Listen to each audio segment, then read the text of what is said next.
بسم اللہ الرحمن الرحیم۔ قصیدہ بردہ شریف کا دوسرا شعر شروع ہو رہا ہے۔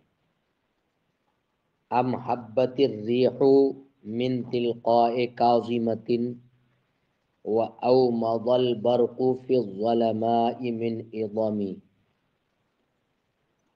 سب سے پہلے لغات پر گفتگو کی جائے۔ اس شعر کے اندر ام یا تو متصلہ ہے اور یا ام منقطعہ ہے۔ متصلہ ہونے کی صورت میں یہ معنی ہوں گے کہ کیا ہمسایوں کی یاد میں خون آلود آنسو تو ڈال رہا ہے، یعنی کیا جو ہے یہ استفہام ہے، یہ کیا ہے؟ یا حبوب ریاح کے باعث یا ومض برق کے سبب تو خون کے آنسو رو رہا ہے۔ یہ تو ام متصلہ ہونے کی صورت میں اس کا مطلب اور وضاحت ہوئی، اور منقطعہ ہونے کی صورت میں تذکر جیران کا رد کر کے مزجتہ دمعن کی علت حبوب ریاح قرار دی جائے گی۔ حبت یہ صیغہ ماضی ہے اور حبوب سے ہے، حب یحب حبوباً، جس کا معنی آتا ہے ہوا چلنا، تحریک و نشر ریاح ہونا۔ جیسا کہ قرآن کریم میں ایک جگہ آیا ہے انی لاجد ریح یوسف، تو الریح یہ روح سے ہے اور یہ بمعنی ذہاب استعمال ہوتی ہے، لے جانا، یعنی چلنے اور جانے کے معنی میں آتی ہے۔ جو اس کا معنی ہے وہ یہ ہے۔ تلقاء یہ کسرے کے ساتھ طرف، جہت، جانب کے معنی میں ہے، جیسا کہ ارشاد باری تعالی من تلقاء مدین، مدین کی طرف سے، مدین کی جانب سے، تو تلقاء یہ طرف اور سمت کے معنی میں آتا ہے۔ کاظمۃ، کاظمہ ایک شہر کا نام ہے جسے اللہ تعالی نے قیامت تک کے لیے منور فرمایا، اور یہ قزمہ سے مشتق ہے جو تسکین غضب کے معنی میں مستعمل ہے، جیسا کہ قرآن کریم میں ہے والکاظمین الغیظ۔ بعض نے کہا کہ کاظمہ سے مراد گنبد خضرا رحمت للعالمین صلی اللہ تعالی علیہ وسلم ہے، اور حبوب ریح من جانب المدینہ سے مراد حقیقی ہے، اس لیے کہ جب محبوب کی طرف سے ہوا آتی ہے تو محرک حزن و ملال، محرک حزن و ملال اور عاشق اس کی عاشق ہوتی ہے، اور مورث بکا بن جاتی ہے، وہ رونے لگتا ہے۔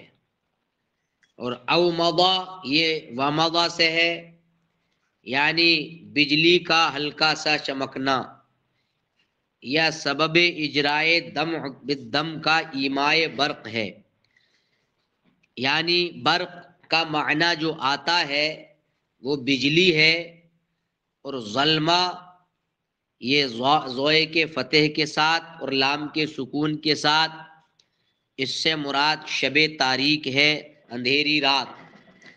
عظم یہ حمزے کے کسرے کے ساتھ اور ضاد کے فتح کے ساتھ مدینہ منورہ کے قریب ایک پہاڑ ہے، اس کا نام ہے۔ اس پہاڑ پر حضور صلی اللہ تعالی علیہ وآلہ وسلم اکثر جلوہ آرا رہے ہیں۔ شعر کا ترجمہ یہ ہے یا کاظمہ کی جانب سے ہوا آ رہی ہے، یا اعظم پہاڑ کی طرف سے بجلی چمکتی ہے اور تجھے وہاں کی یاد خون رلا رہی ہے۔ یعنی تشریح اب اس کی یہ ہوگی، یعنی اے عشق کے منکر اور اے راز محبت کے چھپانے والے، تو ذرا دیکھ کہ اتنے علل اور اسباب اتنے شاہد ہیں کہ تو کتنا بھی انکار کرے اپنے عشق کا، مگر تو انکار نہیں کر سکتا۔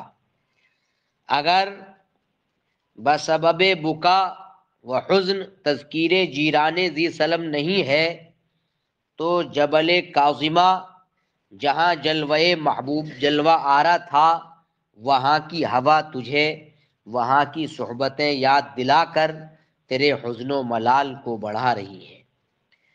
اور اگر یہ بھی نہیں ہے تو کوہ اعظم کی نرم نرم بجلیاں تجھے اندھیرے میں بے چین کر رہی ہیں اور زلف محبوب کی یاد دلا رہی ہیں، جیسے کہ کسی شاعر نے یہ بھی کہا ہے ایک دوسری جگہ، صدغ الحبیب و حالی کلاہما کاللیالی، حبیب محبوب کی کنپٹی اور میرا حال دونوں راتوں کی طرح ہے۔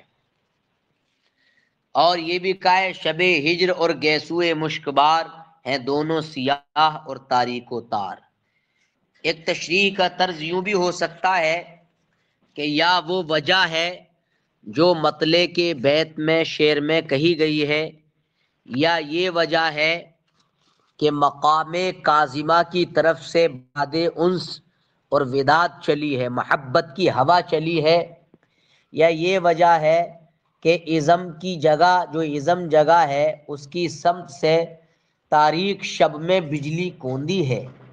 مراد یعنی ناظم فاہم اپنے نفس سے بطریق تجاہل عارفانہ دریافت فرما رہے ہیں کہ تیرے گریہ خون آلود کی وجہ موضع ذی سلم کے ہمسایوں کی یاد ہے، یا سمت کاظمہ سے ہوائے محبت چلی ہے۔ کس وجہ سے تو رو رہا ہے اور نسیم بوئے کاکل یار لا رہی ہے کہ اسے سونگ کر تیری بیتابی بڑھی اور مضطربانہ گریہ خون آمیز شروع ہو گیا اچانک، یا کوہ اعظم کی جانب سے برق محبت چمکی جس کی روشنی میں تجھے دیار محبوب نظر آیا اور بے تابانہ رو پڑا۔ لہذا صاف صاف بتا کہ ان تینوں سببوں میں سے کون سا سبب تیرے بےتاب ہونے اور خون کے آنسو رونے کا ہے، کس وجہ سے رو رہا ہے، مبتلا غم کس وجہ سے ہے، سمجھے، اور تیرے رونے کی وجہ اس میں کیا ہے۔ تیسرا شعر شروع ہو رہا ہے، فما لعینیک ان قلت اکففا ہمتا وما لقلبک ان قلت استفق یہمی۔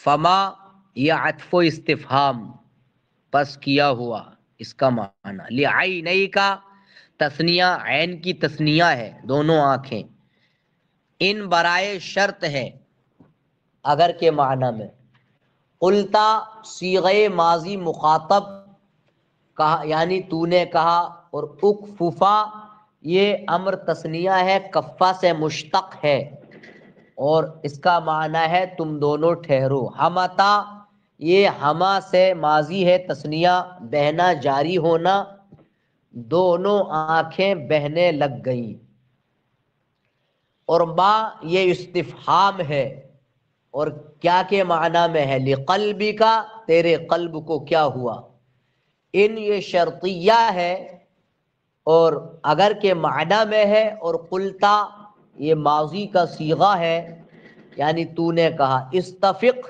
یہ استفاقہ سے مشتق، فاقہ سے مشتق ہو کر کے امر آیا، یہ افاقہ حاصل کر، یہی می از وہم فارسی کی کتابوں میں اس کو یہ کہا گیا ہے کہ یہ وہم سے مشتق ہے، دل کا بے اختیار کسی طرف مائل ہونا یا حیمان کسی طرف فریفتہ ہونا، حاصل معنی غمگین ہو جانا ہے۔